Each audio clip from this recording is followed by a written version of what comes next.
Salve Maria, você está em Santa Marta.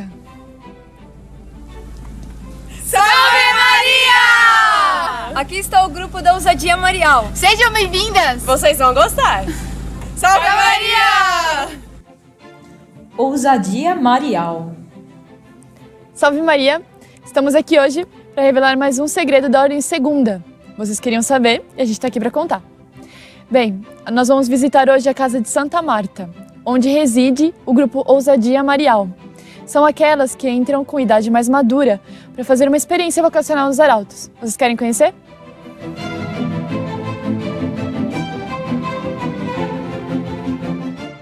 Aqui, na realidade, é a casa de formação do grupo que nós chamamos de Ousadia Marial. Mas também é a casa de hospedagem da Ordem Segunda. Então, aqui frequentemente estão vindo todos os grupos de fora, os grupos do Brasil, os grupos do exterior, dos outros países. E é uma afluência muito grande de pessoas. E isso acaba sendo muito interessante, porque as que moram têm a oportunidade de estar constantemente em contato com essas outras que já estão em período de formação em outras casas dos arautos. E aqui, bom, com esse convívio tudo, se faz um dos modos melhores da formação, que é justamente no contato, no convívio, no dia a dia, além de toda a parte doutrinária, formação que elas têm nos outros períodos, que não é o de receber as que vêm para se hospedar aqui. Mas por que Ousadia Marial? Você sabe por quê? O nome Ousadia Marial, quem deu foi o Monsenhor João. Para explicar o que é Ousadia Marial, são justamente aquelas que entraram um pouco mais maduras, que tinha casos, mas muito esparsos ao longo de nossa história, a história da Ordem Segunda. E uma entrava aqui, outra lá, outra colar, mas reunir numa casa, enquanto instituição mesmo, todas que tivessem essa característica de chegar um pouco mais tarde, de chegarem mais maduras, ainda não era o costume, não se tinha isso.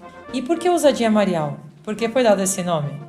Quando recorremos ao Monsenhor pedindo nome para ele, que ele sempre costuma dar nomes para as casas, para os conjuntos, e de uma maneira bem interessante, aí ele disse, poderiam ser chamadas filhas da Ousadia de Maria. Então, conversando um pouco entre nós, essa frase se resumiu na Ousadia Marial. E por que o Monsenhor deu esse nome?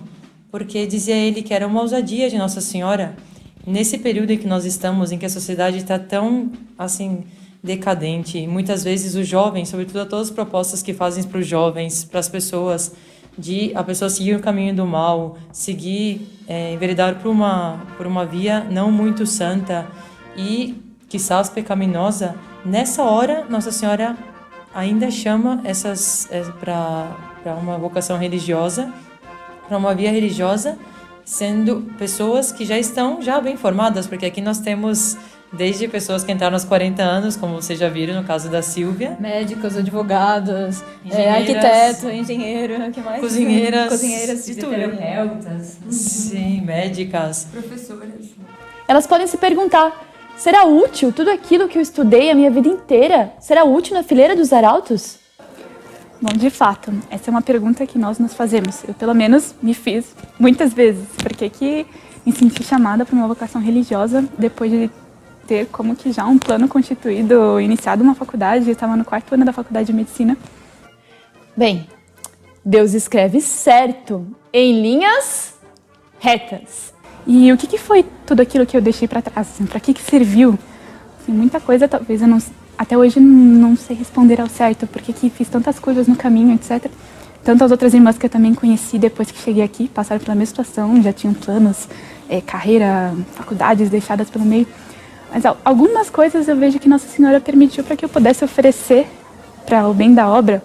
Então, pelo curso de medicina, até hoje consigo auxiliar algumas irmãs, várias irmãs que às vezes precisam cuidar de sua saúde, também, acho que muitos já viram que eu trabalho na revista dos Arautos do Evangelho.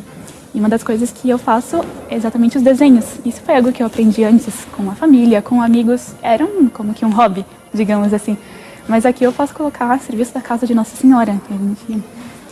Então são algumas coisas que, Nossa Senhora, no meu caso foi isso, mas tem outras irmãs que, por exemplo, até tinham confeitarias, restaurantes. Hoje elas usam esses dons em favor das outras.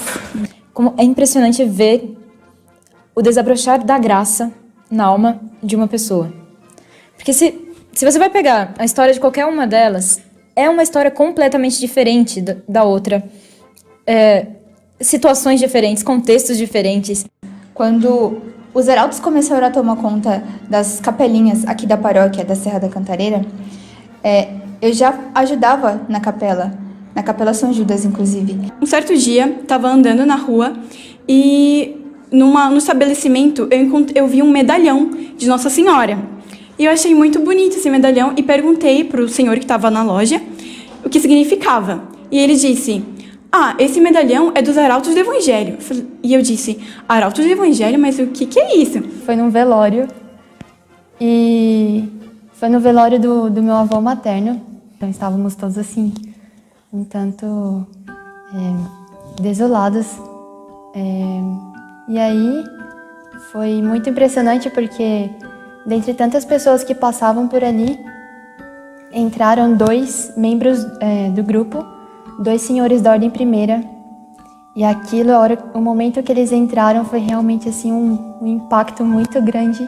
São almas diferentes, por isso a graça age de forma diferente. É uma ousadia de Maria mesmo chamar essas almas e um desafio do Monsenhor João para nós. Porque foi quando ele decidiu isso, instituir esse passo novo dentro dos arautos, na Ordem Segunda, ele confiou o cuidado dessas almas todas que chegavam novas, assim, nesse contexto, a essas 4 irmãs que estão aqui. Então, a irmã Clotilde, que é encarregada da formação mesmo, e as outras, a irmã Amélia, que fica aqui, mora com elas mesmo aqui na casa. Encarregada da casa. E a irmã Emily, que acompanha elas também muito de perto na formação aqui no dia a dia. E a Mariane, que ajuda também na formação. Sempre está presente, vem e está muito próximo de todas elas. Mas o impressionante é ver como essa graça age de tal maneira que conquista. A pessoa é arrebatada por uma coisa que vem do céu, sobrenatural, e convida ela para algo maior. E muitas vezes a pessoa, ao longo da vida, a pessoa foi sentindo esse chamado e às vezes a pessoa, como vocês já viram nas outros Arautos Sem Segredo, nos outros vídeos, a pessoa ainda fazia como que uma certa força para ir contra aquilo, porque já estava encaixada em um contexto profissional, tudo isso, e Nossa Senhora como que vai perseguindo a alma, a graça vai perseguindo a alma para que a pessoa possa dar o passo e possa fazer essa experiência. Que, aliás, é o que ajuda muitíssimo, elas já chegarem com uma formação, é algo que realmente nos completa, né? Chega alguém com dons novos, extraordinários, e foi realmente um grande passo, um grande presente, por assim dizer, que Nossa Senhora deu a essa obra, o fato de ter vocações assim. Neste período de formação que elas passam, não é algo quadrado nem rígido, depende muito do ritmo e do processo de cada uma. E aí as irmãs vão vendo aonde cada uma poderia se encaixar de acordo com as aptidões, pois uma tem mais aptidões para o lado intelectual, outras têm para outras funções, para o lado missionário, para o lado de evangelização com a juventude, e aí cada uma vai mais ou menos sendo orientada, e a própria pessoa também vai desabrochando na alma dela os dons de acordo com aonde a pessoa vai desabrochar melhor as qualidades delas. Ousadia de Maria, ousadia de Monsenhor João.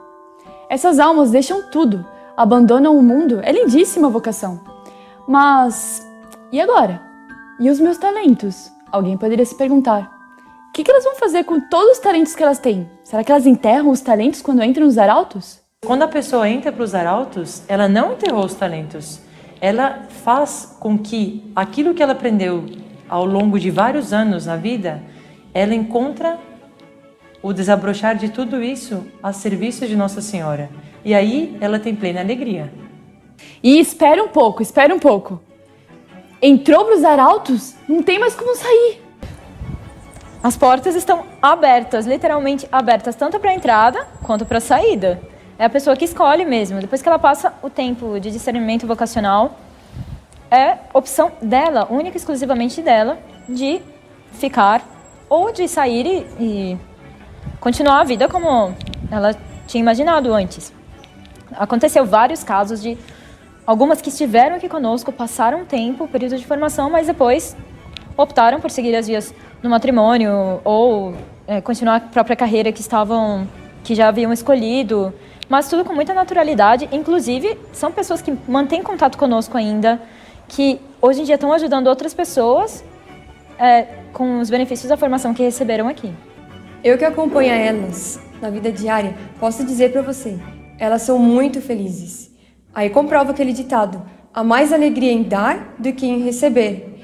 Então elas, tendo abandonado tudo, elas vivem numa alegria, numa felicidade que é incomparável. E essa alegria se demonstra em todas as atividades que elas fazem.